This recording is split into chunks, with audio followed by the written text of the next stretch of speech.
This is Audrey Hepburn in Bangladesh, where I have been seeing at first hand some of the things your support has been making possible.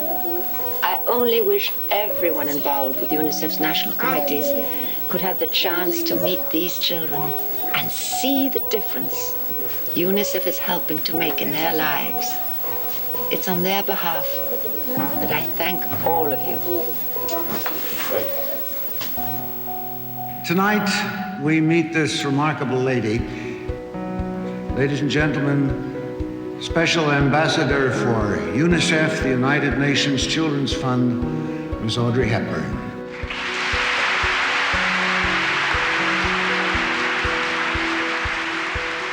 You don't miss your craft, your art? No, not really. Of course, I look back with enormous happiness on my career, but there's a time for everything. And I think at this point in my life, I am working, but it's for UNICEF.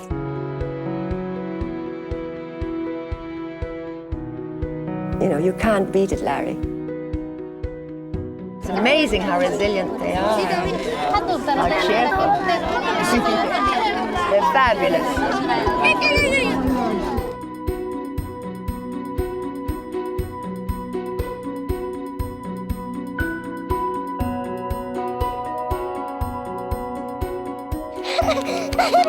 That is also the marvelous part of UNICEF.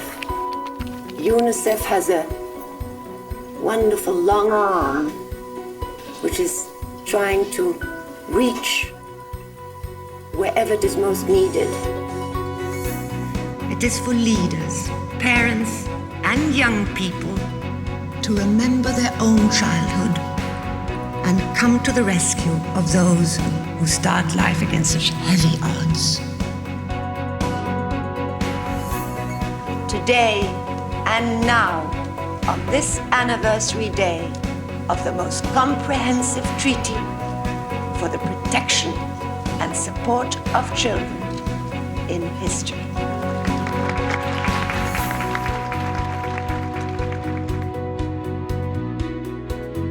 And if this career has left me with something very special, it's left me with this voice, which I can use for the good of children. What could be nicer?